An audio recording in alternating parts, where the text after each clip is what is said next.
Olá, tudo bem?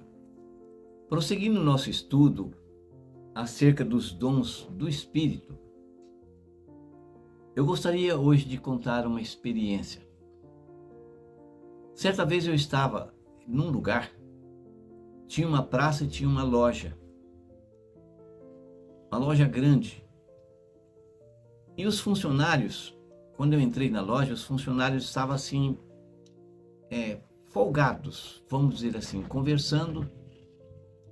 E eu esperei um pouquinho no balcão.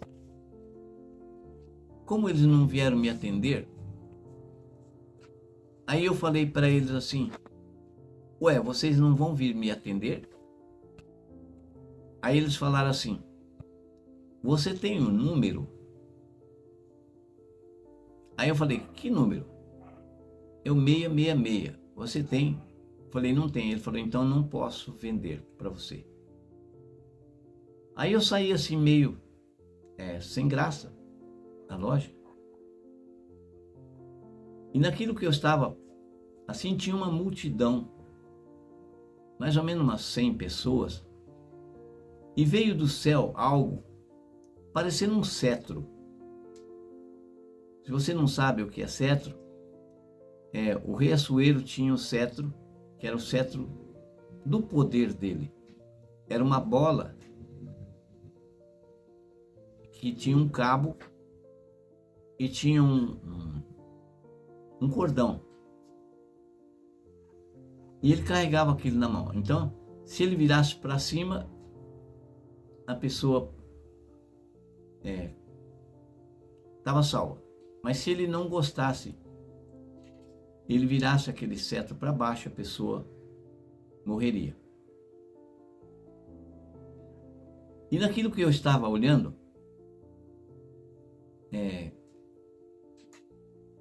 começou a cantar uma música, mas num tom muito bonito. Aquilo ecoava. E era assim num sotaque assim, como se fosse assim francês. E a música, na verdade, era uma música evangélica. E estava falando a respeito da vinda do Senhor. Naquilo que a gente estava ouvindo, a voz no ar, veio uma coisa do céu. Era uma bola gigantesca, assim, vamos dizer, de uns 4, 5 metros de diâmetro. E ela tinha um cabo como um poste. E aquele cabo fincou na terra. E dava para ver que veio de longe, porque tinha gelo. Assim. E conforme fincou no chão, parte do gelo desprendeu. E ali estava mostrando a data da vinda de Cristo. E eu então comecei a pregar. Jesus está às portas. Jesus está vindo. E quando a gente estava assim, eu estava falando, o povo começou a blasfemar. Que Jesus, que nada, não quero saber. Jesus, não sei o quê. Naquilo que ele estava assim, veio 2 militares. Um era um pracinha e o outro era assim, talvez um tenente ou um coronel. Ele tinha muitas medalhas. E enquanto aquela voz cantava aquele hino: Senhor meu Deus, quando eu maravilhado fico a pensar nas obras de tuas mãos. Então, mas era um som tão bonito e o povo irado. E os 2 pracinhas chegaram e fizeram continência para mim. Mas eu fiquei assim assustado, porque militar perto da gente, a gente já fica preocupado. E eles chegaram assim e fizeram continência. Eu também fiz continência para ele, embora eu não servi o exército. Mas já que eles fizeram, eu também fiz. E eles falaram assim: quem tem testemunho, advogue a Cristo. Quando ele falou assim, as pessoas começaram assim a ficar irado, a xingar, a falar palavrão. E eles falaram aquilo e saíram assim quase correndo. Dali eu fui levado num lugar. Parecia que tinha um terremoto, assim mais ou menos tipo lá do que a gente está vendo lá da Ucrânia, a destruição. Era muita gente ferida. Tinha uma estrada. Eu estava intacto andando ali, mas a gente via prédios caídos, via terra rachada assim, abertura assim tipo, vamos dizer assim, 20 centímetros de largura, mas de fora a fora, como se a terra tivesse trincada. E muita gente morta, muita gente ferida, muitos prédios caídos. E na verdade eu não sabia por que eu estava ali. Eu fui andando e de repente eu vi um lugar que tinha um prédio que não tinha sido assim demolido. Acredito que foi um terremoto que deu, qualquer coisa assim. E tinha uma fila enorme, uma fila assim de 4, 5 pessoas que sumia de vista. E eu fiquei curioso, porque a fila chegava nesse prédio e ia entrando lá para dentro. E eu fiquei curioso. Eu pensei, eu vou entrar nessa fila para ver o que está acontecendo. E quando eu cheguei na porta, eu vi o que era. Tinha 2 homens vestidos de branco. Um era o tipo de um atendente, vamos dizer assim, que fazia triagem. E mandava a pessoa entrar lá para dentro. Então, no meio daquelas pessoas que estavam feridas, quando eu entrei, eu pensei, poxa, eu estou no lugar errado. Eu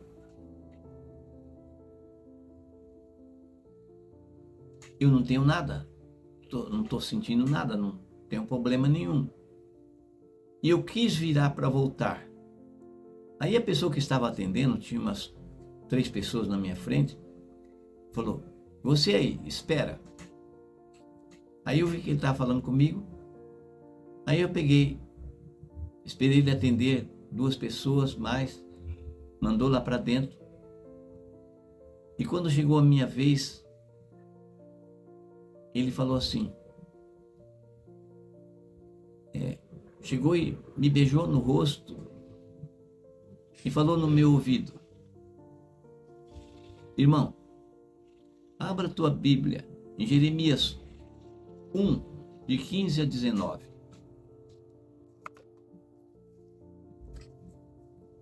Jeremias 1, de 15 a 19, diz assim, ó.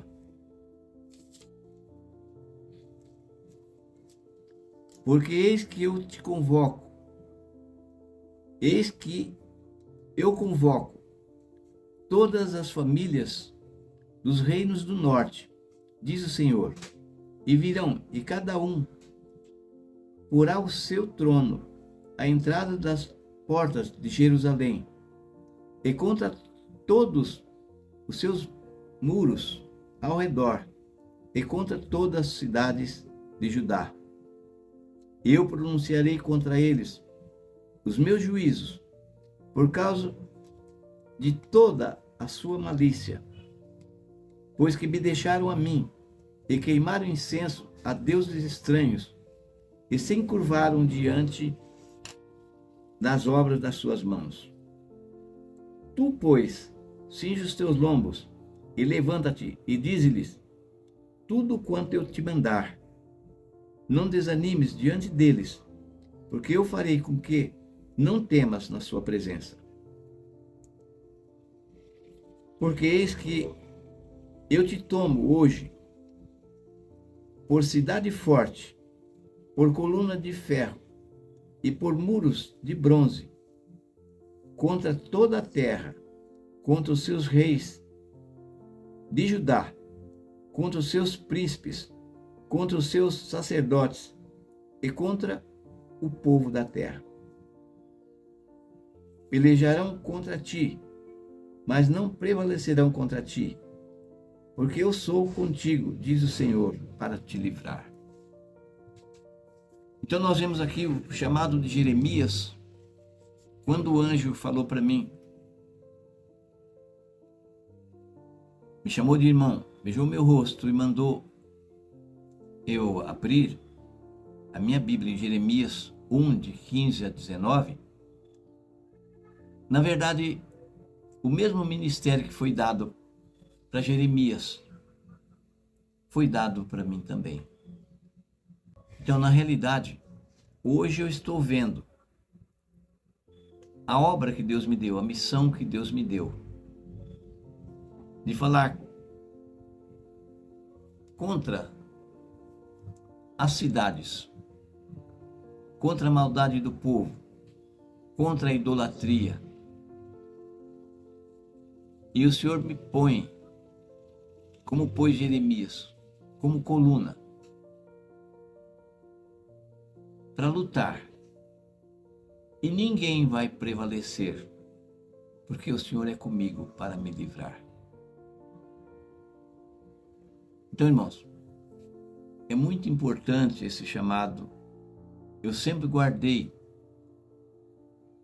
esse chamado. E agora eu estou vendo nessa missão que o Senhor está assim nos pondo no Emanuel, que é uma mensagem mundial para o mundo todo. O Senhor está falando contra a idolatria, contra o deixar, o assim diz o Senhor. O Senhor está falando